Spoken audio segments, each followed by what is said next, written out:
There's one question I have to ask you. It is possible somebody died in the car. Possible? Possible.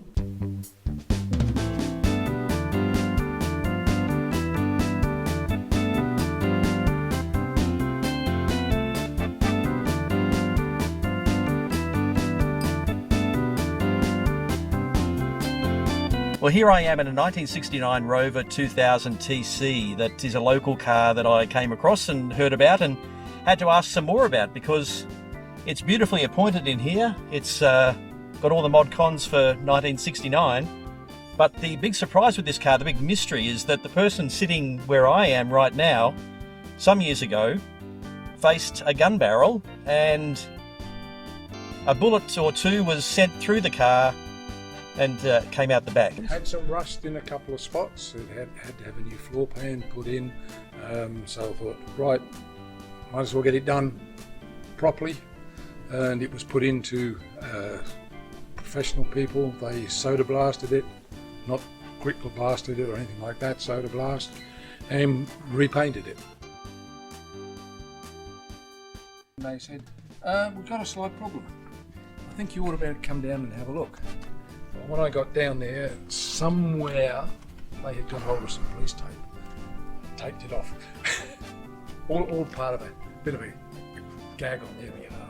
And they put this dowel rod in.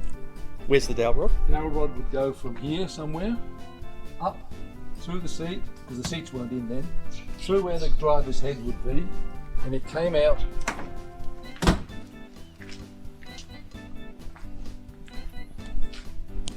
sort of somewhere about here, which when you line it all up is where the driver's head would be.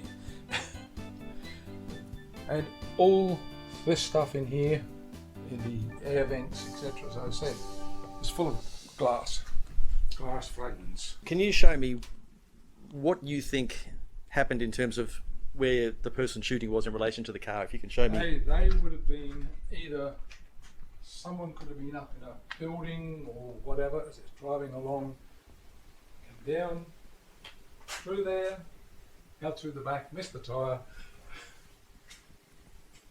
Now, I know the car was sold direct to a person in Budapest. Right-hand drive through Budapest is not the norm. I haven't had full confirmation, but I've been told that the person who it was a member of the Australian embassy there.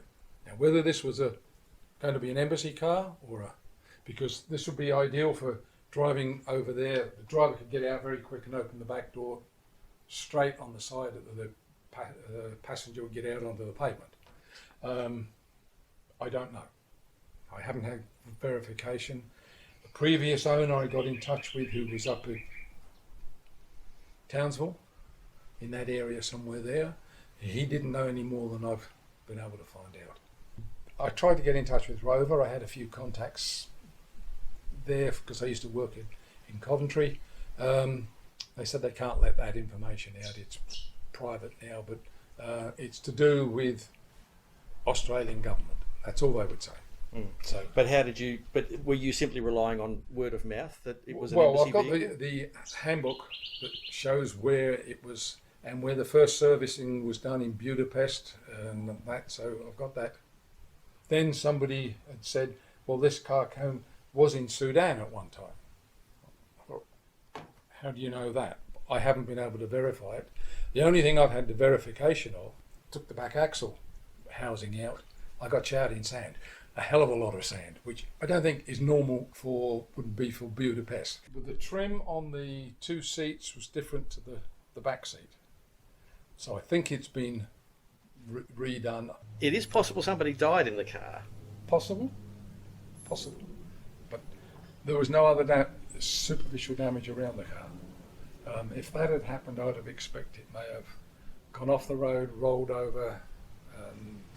You would have found major structural damage. There wasn't any. So that doesn't worry you? No. It's purely because you can't confirm it anyway. No, can't confirm it. It's just one of those things. And you just had it back at our mutual friend to get some body work. What did it need done now? It needed then was I parked it, and somebody, very nice person, had backed their car out and put a mark down the side and taken some. Which side?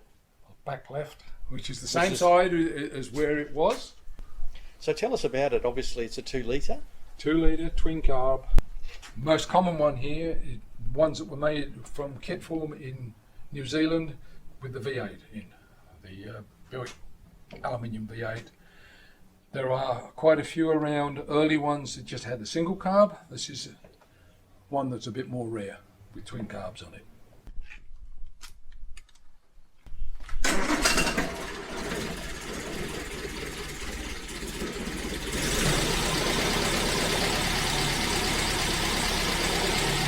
It's got a bit of a sporty exhaust.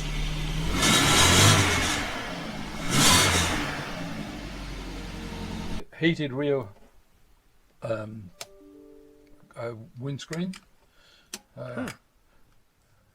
There's the indicator. There's also, if you pull it, on this side is headlight flasher, up and down. You can see the light glowing through there. That's the flashing of the headlight. Then you've got park. Now this is a feature that's fairly much with side light, which would only put on the outside, the lights. You can see there, it will only be one side. It should be one side. Have I got it the right way around?